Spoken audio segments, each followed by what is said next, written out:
Yo, what's up? Bambam here. July 31 na ngayon, di ba? July 31. Year 2024. Ang pag-uusapan natin, sisiwal mga katotohanan na sasabihin sa inyo na kaya kong panindigan about sa babae. Kasi may mga napapanood daw sa TikTok, di ba? Siyempre, mga social media, yan. Yung mga may lalaki na mga nagtatanong, nag-i-interview sa mga kapwa natin mga Pilipino. Sabi nung nang-i-interview, kino-question niya yung mga mga ini-interview niya, ang tanong niya sa mga kapwa lalaki. Ang tanong niya, kung papayag ba na makikipag-date sa babaeng broke or babaeng, di ba? Babaeng walang pera, ganyan. Pero kung ako yung tatanungin, I'm gonna answer no kasi lugi eh. Kasi tayong mga lalaki, wala eh. Tunay tayo magmahal kasi, di ba? Especially sa babae. Kasi dapat ang babae talaga pinaka-best ambag nila sa atin. Dapat sila na yung mag-first move, di ba? Tama naman din yung sinabi ni Bugin ako eh. Tsaka lugi kasi. Kasi kung tatanungin babae, di ba? Lugi, kawawa tayo, masasaktan tayo. Kasi mahal natin sila eh, di ba? Especially sa mga nakakapanood nito kung in a relationship ka na. Halimbawa, tatanungin yung babae. Ang tanong sa kanya, halimbawa, makikipag-date ka ba sa lalaki walang pera? Siyempre, sasagutin nun, hindi. Diba? O kaya naman, sasabihin nila, oo, lalo na kung naka-video. Kasi ayaw nila mapahiya eh.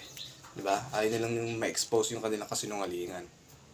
Pero deep inside, sasabihin talaga nila, hindi. Kasi hindi sila papayag, wala. Tsaka mga babae talaga, hindi yan pumapatol sa pogi lang.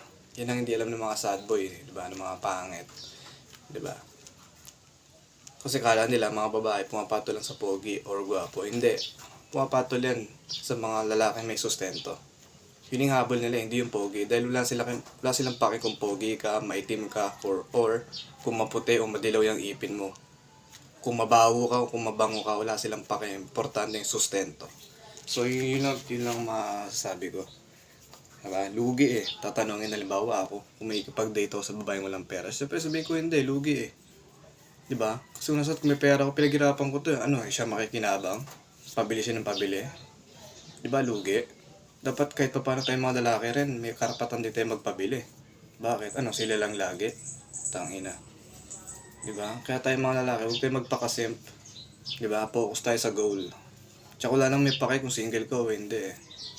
Tsaka basta tayong mga tao bilang lalaki, huwag na natin priority ng mga babae. Sabi nga next battle yun, di ba? Hayaan mo sila. Di ba? Unahin mo yan. Ang tanong, inuuna ka ba?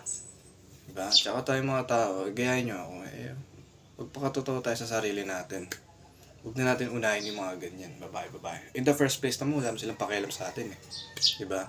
Wala naman ibang tinititigan yan sa atin, kundi yung, di ba nga, yung sustento.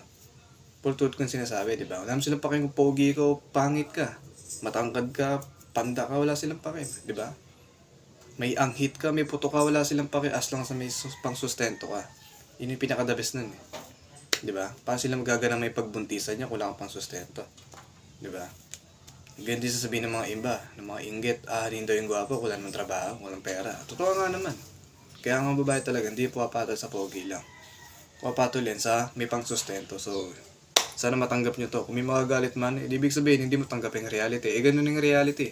Ako tanggap ko, kaya sobrang saya ko. Di lang halata. Tsaka sensya na kayo kung nakubad. Okay, mainit. Wala kaming aircon eh.